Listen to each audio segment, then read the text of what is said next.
A very good morning to all of you.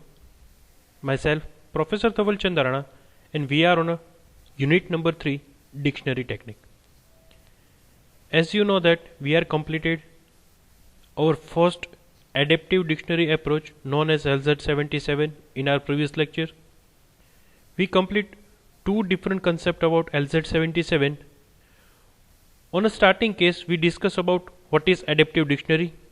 Then we later on discuss three different approach about a adaptive dictionary is known as LZ77, LZ78 and LZW. So in the first approach, we discuss what is LZ77, how to perform a compression with help of LZ77 approach, as well as we perform some numerical based on encoding and decoding concept. On our previous lecture, we already completed how to perform a decoding procedure with help of LZ77 approach. So guys, today we discuss a second approach about a adaptive dictionary is nothing but a LZ77 approach, and later on we discuss about comparisons of LZ77 and LZ78. સો આજનો lecture start કરતાં પહેલાં હું થોડોક basic idea આપી દઉં જે already આપણે complete કરી લીધું છે. LZ77, LZ78 and LZW. તો LZ નામ શું કામ પડ્યું છે એ ઓલરેડી આપણે ડિસ્કસ કરી લીધું છે. બે સાયન્ટિસ્ટ છે, લીવ એન્ડ ઝેમ્પલ. એને બે રિસર્ચ પેપર પબ્લિશ કર્યા હતા 1977 એન્ડ 1978ની અંદર. 1977 ની અંદર જે પણ પબ્લિશ કર્યું હતું પેપર, એની અંદર જે ટેકનિક છે એનું નામ આપણે આપ્યું છે LZ77 એન્ડ 78 એટલે કે 1978ની અંદર જે પેપર પબ્લિશ થયું છે એ આપણે આજે ડિસ્કસ કરવાના છે. એનું નેમ આપણે ડિફાઇન કરીએ છીએ LZ78. સો આજે સેમ આપણે પ્રિવિયસલી જે રીતે ડિસ્કસ કર્યું હતું થોડીક બેઝિક ઇન્ફોર્મેશન સ્ટડી કરશું LZ78ની. ધેન અલ્ગોરિધમના સ્ટેપ્સ કઈ રીતે ફોલો કરવાના છે એ ડિસ્કસ કરશું. એન્ડ લેટર ઓન LZ78નું ન્યુમેરિકલ કઈ રીતે સોલ્વ આઉટ થશે, એક્ઝામમાં કઈ રીતે પૂછાઈ શકે છે એ આપણે આજના લેક્ચરમાં જોશું. As well as last point આજના લેક્ચરનો આપણે ડિસ્કસ કરશું એ હશે કમ્પેરિઝન LZ77 અને LZ78ની. So guys, we are starting our today's lecture with help of basic idea about LZ78 approach. The LZ78 is a dictionary based compressions algorithm that maintain a explicit dictionary. But obvious we are discuss about a adaptive dictionary and LZ78 is a part of a adaptive dictionary. So whenever we discuss about LZ78 or among the adaptive dictionary approach, we know that we not required to basic or prior information about our complete message, because we are know that a static dictionary is a requirement about a knowledge, or we can say message information at a prior level, but on adaptive dictionary it is not a mandatory thing. The encoded output consists of a two element, an index referring to the longest matching dictionary entry and the first non-matching symbols. So guys, સૌથી પહેલી comparison અહીંથી start થાય છે 77 અને 78ની. 77ની અંદર આપણે જ્યારે output લખતા હતા ત્યારે ટ્રિપલેટ ફોર્મમાં લખતા હતા, offset, length and next character. તો 78ની અંદર જ્યારે આપણે આઉટપુટ લખશું ત્યારે એના બે જ એલિમેન્ટ હશે, એક ઇન્ડેક્સ અને એક નેક્સ્ટ કેરેક્ટર. સો અહીંથી કમ્પેરિઝન સ્ટાર્ટ થશે. આપણે આ જ લેક્ચરની અંદર કમ્પેરિઝન પણ જોવાની છે, બટ અત્યારના તમે એટલું યાદ રાખજો, અથવા તો એક એક પોઈન્ટ મેન્શન્સ કરતો જાઉં છું, એ જસ્ટ યાદ રાખજો કે 77ની અંદર જે આઉટપુટ આપણે મેન્શન્સ કરતા હતા એ 3 બીટની અંદર આઉટપુટ ડિફાઇન થતું હતું, જ્યારે LZ78ની અંદર આપણે 2 બીટની અંદર આઉટપુટ રિપ્રેઝન્ટ કરવાનું થશે. The algorithm also add the index and a symbol pair to the dictionary. When the symbol is not yet found in a dictionary, the code word has the index value 0 and it is added to the dictionary as well as. જેમ previously આપણને જો કોઈ match નહોતું મળતું તો આપણે offsets અને match 0 લખી અને નેક્સ્ટ કેરેક્ટરને ડિક્શનરીમાં એડ કરતા હતા. એ જ રીતે અહીંયા પણ જો તમને મેચ નથી મળતો તો આપણે ઇન્ડેક્સ વેલ્યુ 0 લખી અને નેક્સ્ટ કેરેક્ટર ડિક્શનરીની અંદર મેન્શન કરશું. With this method the algorithm construct a dictionary. જેમ જેમ તમે પ્રોસેસ પરફોર્મ કરતા જશો, જેમ જેમ તમારા મેસેજની સ્ટ્રિંગ અથવા તો કેરેક્ટર રીડ કરતા જશો, એમ ડિક્શનરી જનરેટ થતી જશે. સો સૌથી મોટામાં મોટો બેનિફિટ જો કમ્પેર કરીએ અત્યાર સુધીના LZ77 અને 78ની કમ્પેરિઝનમાં, તો LZ77ને આપણે કોઈ એક કેરેક્ટરને એન્કોડ કરવા માટે 3 બિટ્સની મેમરી રિક્વાયરમેન્ટ હતી, જ્યારે LZ78ની અંદર આપણે ઓનલી 2 બિટ્સની રિક્વાયરમેન્ટ હશે. સો એક વખત પ્રોસેસ કરશો એટલે તમે એક બીટ સેવ કરી શકશો compare with the 77. LZ78 algorithm has the ability to capture a pattern and hold them identifiably, but it has also two serious drawbacks. But obviously કોઈ પણ અલ્ગોરિધમના એડવાન્ટેજ અને ડિસએડવાન્ટેજ હશે જ. ફર્સ્ટ એડવાન્ટેજ એવો છે કે તમે એઝ ઇટ ઇઝ બધી જ ડિક્શનરીનો character as a reference use કરી શકશો. જ્યારે LZ77માં શું હતું અથવા તો શું પ્રોબ્લેમ હતો કે વિન્ડોની અંદર જેટલા પણ કેરેક્ટર્સ છે, એટલે કે સર્ચ બફરની અંદર જેટલા પણ કેરેક્ટર્સ અવેલેબલ હશે એટલામાંથી જ તમે મેચ કેસ ફાઇન્ડ આઉટ કરી શકશો. જો કોઈ કેરેક્ટર વિન્ડોની બાર સાઈડ હશે તો તમે એમાંથી મેચ કેસ ફાઇન્ડ નહીં કરી શકો, અથવા તો એ કેરેક્ટર્સનો એસે તમે રેફરન્સ યુઝ નહીં કરી શકો. સો એ જે ડ્રોબેક છે એ ડ્રોબેક આપણે સોલ્વ કરશું LZ78માં. તમે બધી જ ડિક્શનરીના બધા જ સિમ્બોલ્સનો નેક્સ્ટ સ્ટેપ્સની અંદર રેફરન્સ યુઝ કરી શકશો. So what is the drawback? The dictionary keeps up growing forever without bound. LZ77માં શું હતું કે આપણી પાસે લિમિટેડ વિન્ડો સાઇઝ હતી, તો એટલી જ વિન્ડોની સાઇઝ આપણે મેમરી ઓક્યુપાય થશે at a period of some procedure or a particular time. But LZ78માં કોઈ એવી લિમિટેશન નથી ડિક્શનરી જનરેટ કરવા માટે. તો ડ્રોબેક શું થશે કે તમે મેમરીની કોઈ લિમિટેશન્સ અથવા તો સ્પેસ ડિફાઇન નહીં કરી શકો. એ જેમ જેમ પ્રોસેસ કરતા જશો એમ ડિક્શનરીની સાઇઝ ઇન્ક્રીઝ થતી જશે. સો as a comparison with the LZ77 and 78, LZ78 require a more memory for the dictionary point of view compared with the LZ77. The LZ78 dictionary has to be built at both the encoder and decoder, and care must be taken that the dictionary are built in an identical manners. But obviously આપણે encoding અને decoding બે process perform કરતા જઈએ છીએ. કોઈપણ compression algorithm બંને process કરી શકશે તો જ એ અલ્ગોરિધમ એક્સેપ્ટેબલ છે. કેમ કે જ્યારે તમે એન્કોડ પરફોર્મ કરો છો અથવા તો કમ્પ્રેશન્સ પરફોર્મ કરો છો તો એ સેન્ડર સાઇડની પ્રોસેસ છે. જે કાંઈ પણ તમે આઉટપુટ જનરેટ કરો છો એ તમે રિસીવર એન્ડ ઉપર મોકલો છો, અને રિસીવર એન્ડ ઉપર એની રિવર્સ પ્રોસેસ ડીકમ્પ્રેશન્સ પરફોર્મ થઈ અને તમને ઓરિજિનલ મેસેજ જનરેટ થાય છે.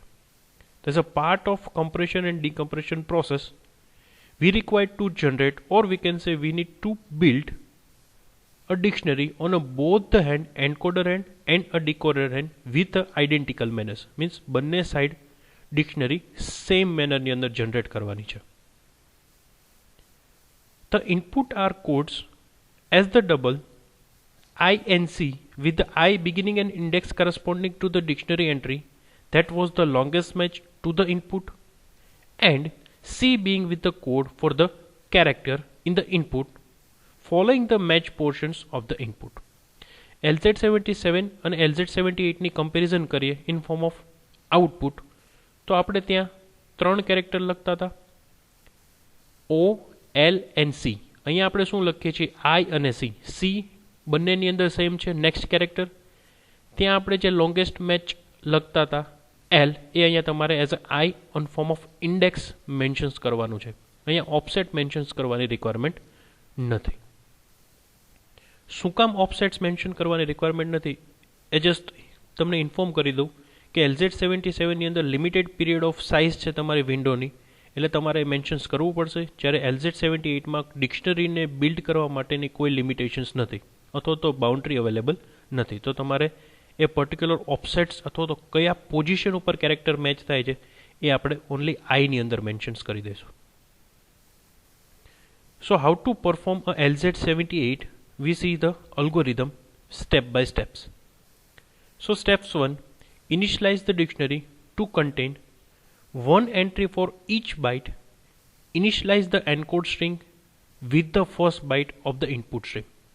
જે તમે મેસેજ રીડ કરો છો એ મેસેજ રીડ કરતી વખતે ડિક્શનરીની અંદર એ કેરેક્ટર્સને આપણે એડ કરતા જવાના છે અને એ કેરેક્ટર્સ એડ કરતી વખતે ચેક કરવાનું છે કે ડિક્શનરીની અંદર કોઈ available characters as a reference use કરી શકીએ છીએ કે નહીં.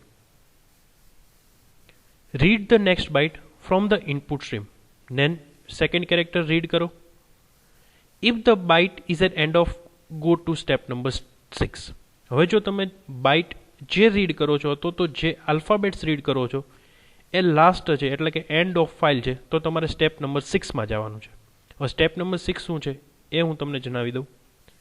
If concatenating the byte to the encoded string produce a string that is the dictionary. Means જો કોઈ કેરેક્ટર તમે રીડ કરો છો એ ડિક્શનરીની અવેલેબલ નથી તો તમારે શું કરવાનું છે, એના પછીનો કેરેક્ટર રીડ કરવાનો છે અને બંને કેરેક્ટર્સને આપણે ડિક્શનરીની અંદર એડ કરવાનું થશે. If concatenate the byte to the encoded string means તમે જે મેચ કરો છો સ્ટ્રિંગ ડિક્શનરીની અંદર એ બંને કેરેક્ટર્સ તમારે એન્કોડ કરવાના છે. એન્કોડનો મિનિંગ એવો છે કે ડિક્શનરીની અંદર એડ કરવાના છે. Then go to number step 2. ફરી વખત નેક્સ્ટ કેરેક્ટર અવેલેબલ હોય તો રીડ કરો. રીડ કરી અને તમને એવું ખબર પડે કે તમે જે કેરેક્ટર રીડ કર્યો છે એ એન્ડ ઓફ ફાઇલ છે તો તમારે સ્ટેપ નંબર 6માં જવાનું છે. If concatenating byte to the encoded string produce a string that is not in a dictionary. જો તમે રીડ કરો છો એક કેરેક્ટર્સ અથવા તો કોન્કેટિંગ બાઇટ ડિક્શનરીની અંદર અવેલેબલ નથી તો શું કરવાનું છે, add the new string in a dictionary.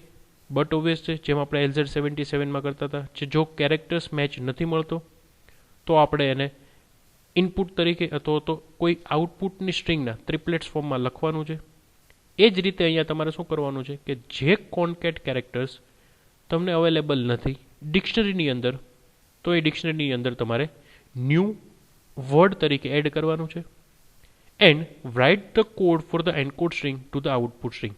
અને એ જે સ્ટ્રિંગ એડ કરી દો છો ડિક્શનરીમાં એના પછી તમારે આપણે જે આઈ અને સી મેન્શન કરીએ છીએ એ તમારે લખવાનું થશે.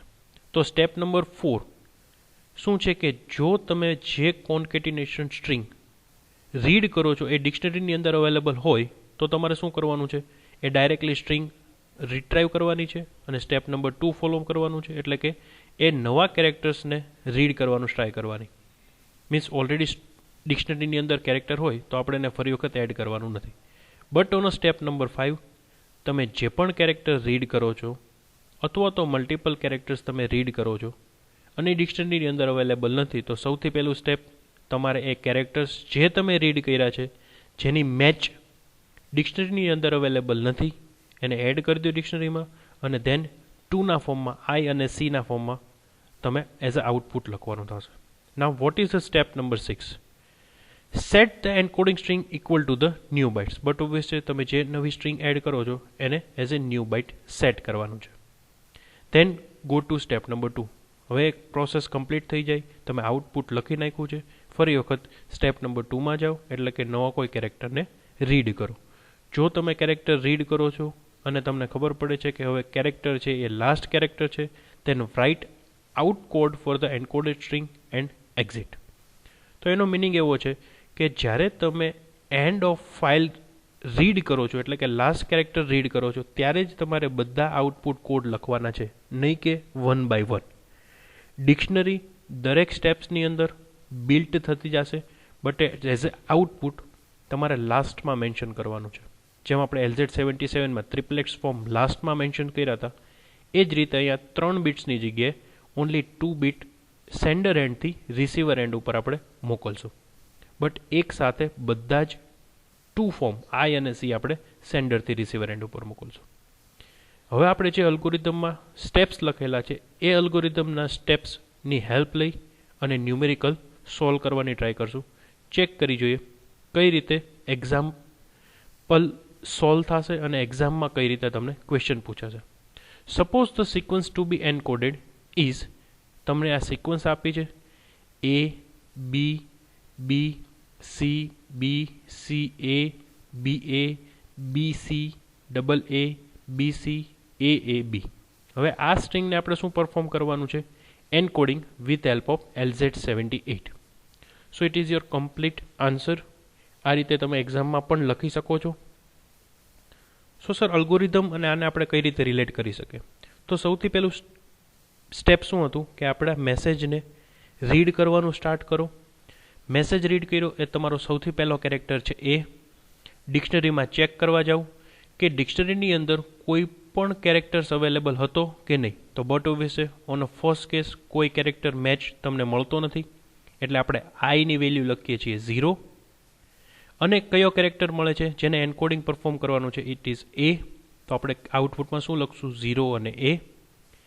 ઇન્ડેક્સ ફર્સ્ટ ઉપર તમને કોઈ કેરેક્ટર મેચ નથી મળ્યો એટલે સૌથી પહેલી ડિક્શનરી ઇન્ક્રીમેન્ટ થશે. ઇન્ડેક્સ લખો 1 અને કયો કેરેક્ટર એડ થયો? It is known as a 1. Or we can say first index ઉપર એ કેરેક્ટર આપણે એડ કર્યો ડિક્શનરીની અંદર. હવે શું કરવાનું છે? સેકન્ડ કેરેક્ટર રીડ કરો. સેમ સેકન્ડ કેરેક્ટર રીડ કર્યો. આપણે ડિક્શનરીની અંદર અવેલેબલ કેરેક્ટર છે એ, તો બીની સાથે મેચ નથી મળતો એટલે આપણે આઉટપુટમાં લખ્યું 0 અને બી. LZ77માં પણ આપણે શું લખતા હતા? ઓફસેટ અને લેન્થ 0 લખતા હતા. અહીંયા આપણે I0 લખીએ છીએ. નેક્સ્ટ કેરેક્ટર એમાં પણ આપણે બીજ લખીએ છીએ. અહીંયા પણ આપણે બીજ લખવાનો થશે. ડિક્શનરીની અંદર ઇન્ક્રીમેન્ટ કરો. સેકન્ડ ઇન્ડેક્સ લઈ જાઓ. પહેલો કેરેક્ટર હતો એ એડ કર્યો હતો, બીજો કેરેક્ટર આપણે એડ કરીએ છીએ બી. હવે ચેક કરો, બી એડ કરો તો સ્ટ્રિંગની અંદર ઓલરેડી આપણા ડિક્શનરીની અંદર બી મેચ થાય છે. જો મેચ થતો કેસ હોય આપણી ડિક્શનરીની અંદર તો આપણે શું કરવાનું છે? એના પછીનો કેરેક્ટર રીડ કરવાનો. તો હવે બી અને સી કેરેક્ટર મળ્યા. ફરી વખત ડિક્શનરીમાં ચેક કરવા જાઓ તો ડિક્શનરીની અંદર એ અવેલેબલ છે અને બી અવેલેબલ છે. બી અને સી સાથે કમ્બાઈન હોય એવો કોઈ વર્ડ અવેલેબલ નથી. તો શું કરવાનું થાય? સૌથી પહેલાં આપણે એ ડિક્શનરીમાં એડ કરી દો. થર્ડ ઇન્ડેક્સ ઉપર આપણે બી અને સી એડ કર્યા, બટ બી તો ઓલરેડી અવેલેબલ હતો, તો બી જ્યાં અવેલેબલ હોય એની ઇન્ડેક્સ વેલ્યુ આપણે સૌથી પહેલાં મેન્શન કરશું. એટલે કે બી આપણને મળે છે સેકન્ડ ઇન્ડેક્સ ઉપર, તો આઉટપુટમાં લખશું અહીંયા સેકન્ડ નંબર અને નવો કેરેક્ટર કયો એડ થયો? સી. સો આ બે એઝ એ આઉટપુટ લખશું અને નવો વર્ડ ડિક્શનરીમાં એડ થશે એ હશે બી અને સી. આ જ રીતે સ્ટેપ બાય સ્ટેપ ફોલો કરતા જાઓ. ચેક કરો, બી ડિક્શનરીની અંદર બી અવેલેબલ છે, યસ. તો ફરી વખત એના બાજુનો કેરેક્ટર રીડ કરો, બી અને સી. બી અને સી પણ અવેલેબલ છે, યસ. સો થર્ડ કેરેક્ટર રીડ કરો, બી સી એ. બી સી એ કોઈ જગ્યાએ અવેલેબલ નથી, અહીંયા સુધી જોવાનું છે તમારે. તો બી સી અને એ અવેલેબલ નથી, તો સૌથી પહેલું કામ ઇન્ડેક્સ ઇન્ક્રીમેન્ટ કરો.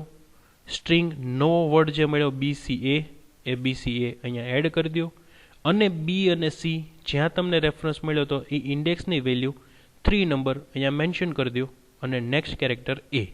તો આ બેનું આઉટપુટથી તમને શું મળશે? બી સી એ. નેક્સ્ટ ચેક કરો, બી સી એ મળી ગયો છે. હવે બી ચેક કરો. ફરી વખત કેરેક્ટર રીડ કરવા જાઓ, ડિક્શનરીમાં ચેક કરવા જાઓ તો અહીંયા સુધીમાં આપણને બી મળે છે, યસ. ફરી વખત એના બાજુનો કેરેક્ટર ચેક કરો, બી અને એ. તો અત્યાર સુધી આપણે ડિક્શનરીમાં એ અવેલેબલ છે, બી અવેલેબલ છે, બી અને સી અવેલેબલ છે અને બી સી એ અવેલેબલ છે. બી અને એ જોડે હોય એવું કોઈ અવેલેબલ નથી. તો શું કરવાનું છે?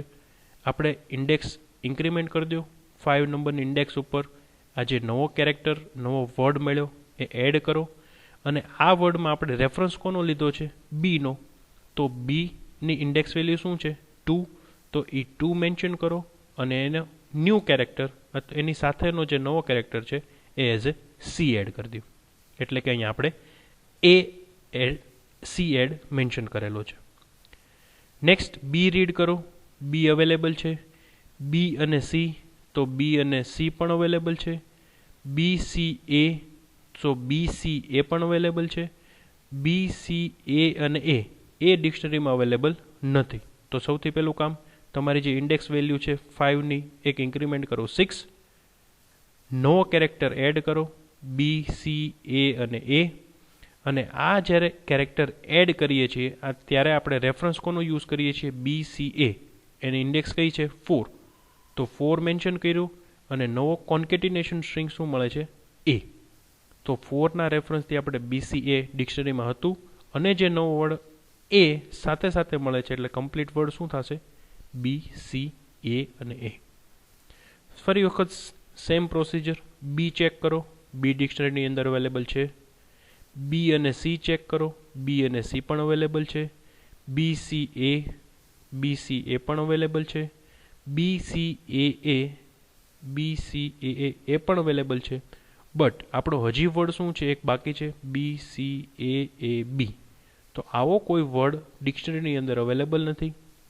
ઇન્ડેક્સની વેલ્યુ અપગ્રેડ કરો, 6 + 1 ઇટ્સ બીકમ 7. નવો વર્ડ ડિક્શનરીમાં એડ કરો, અને જ્યારે તમે આ સ્ટ્રિંગ એડ કરો છો બી સી એ બી, તો એ એડ કરતી વખતે આપણે રેફરન્સ કોનો યુઝ કર્યો? બી સી એ જે ઓલરેડી છે એનો. તો એ રેફરન્સ તમારે આઉટપુટ સ્ટ્રિંગમાં લખવાનો થશે. ઇન્ડેક્સ વેલ્યુ છે 6, સો આપણે 6 અહીંયા મેન્શન કરી. અહીંયાથી આપણે બી સી એનો રેફરન્સ લીધો અને ન્યૂ કેરેક્ટર શું છે? બી. તો એ આપણે અહીંયા મેન્શન કર્યો. હવે એઝ પર અલ્ગોરિધમ તમારી આ એન્ડ ઓફ ફાઇલ છે. જો એન્ડ ઓફ ફાઇલ હોય તો તમારે આઉટપુટ જે આ મેન્શન કરેલા છે એ એક સાથે લખવાના છે, અને એ આઉટપુટની અંદરથી આપણે ડીકોડિંગ પરફોર્મ કરી શકશું. So the compressed message is 0A, 0B, 2C, 3A, 2A, 4A અને 6B. So it is your output of LZ78 algorithm with help of this particular string. So I think now you are clear how to perform LZ78. જો આ જ વસ્તુ આપણે LZ77 થી perform કરી હોય તો આપણે જે મેસેજમાં અહીંયા 2 બીટ સેન્ડ કરશું એની જગ્યાએ 3 બીટ સેન્ડ કરવાના થશે. પ્રોસેસ થોડીક ડિફરન્ટ છે. LZ77 એ થોડોક કોમ્પ્લેક્સ છે કમ્પેર વિથ ધ LZ78. એનું રીઝન કહું કે LZ78માં કોઈ પણ ડિક્શનરીની લિમિટેશન નથી, જેનાથી તમે up to the last message સુધી બધી જ ડિક્શનરીના બધા જ રેફરન્સ યુઝ કરી શકશો. જ્યારે LZ77 પરફોર્મ કરો ત્યારે તમારે યાદ રાખવું પડશે કે જેટલા કેરેક્ટર સર્ચ બફરની અંદર હોય એનો જ તમે રેફરન્સ તરીકે યુઝ કરી શકો છો. તો આ LZ78ની પ્રોસેસ પણ ઇઝી છે, એને ડ્રો કરવાની અથવા તો સમજવાની મેથડ પણ બહુ ઇઝી છે, અને એનું આઉટપુટ પણ મેમરી ઓક્યુપાય ઓછી કરશે compare to LZ77. So I hope you are clear how to perform LZ78. Now we see a last point about this particular video lecture is nothing but a comparisons, or we can say comparisons of LZ77 and LZ78. So સૌથી પહેલા આપણે જોઈએ LZ77. The LZ77 algorithm is works on a past data, but obvious છે આપણે previous data ને reference તરીકે LZ77 નો use કરશું. On a LZ78 algorithm attempt to work on a futures data. જ્યારે LZ77 નો યુઝ કરો છો એનો મિનિંગ એવો છે કે તમે પાસ્ટ ડેટાનો રેફરન્સ યુઝ કરો છો, જ્યારે LZ78માં તમે ઇન અ ફ્યુચર ડેટા તરીકે એ ડિક્શનરીનો યુઝ કરવાના છો, જે હમણાં જ આપણે ન્યુમેરિકલમાં જોયું. The LZ77 is slower compare with the LZ78. So but obvious છે LZ70 is faster.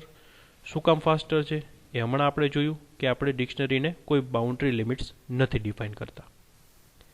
The output format of LZ77 is triple OLC, where O is offset, L is the length of match and C is the next symbol to encode it.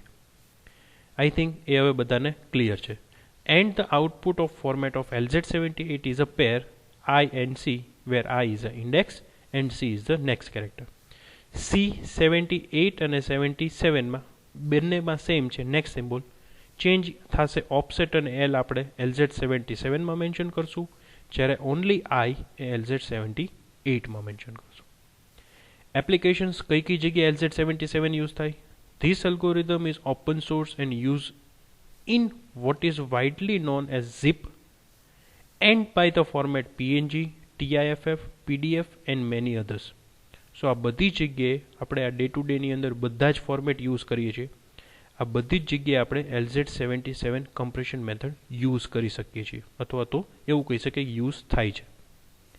Where what about LZ78 has the various application in a field of information theory such as random number generation, hypothesis testing, parses of a string, and etc. So it is the use of a regular day-to-day application known as a generations of random number, hypothesis testing, and parsing of string. So guys, it is the things which we are discuss about today's lecture is, first we discuss about what is LZ78 and how to perform a LZ78 encoding procedure, and later on we are discuss about comparison of LZ77 and LZ78. So I hope you are clear how to perform 78 and what is the difference between 77 and 78 algorithm. I hope you are clear. Thank you so much.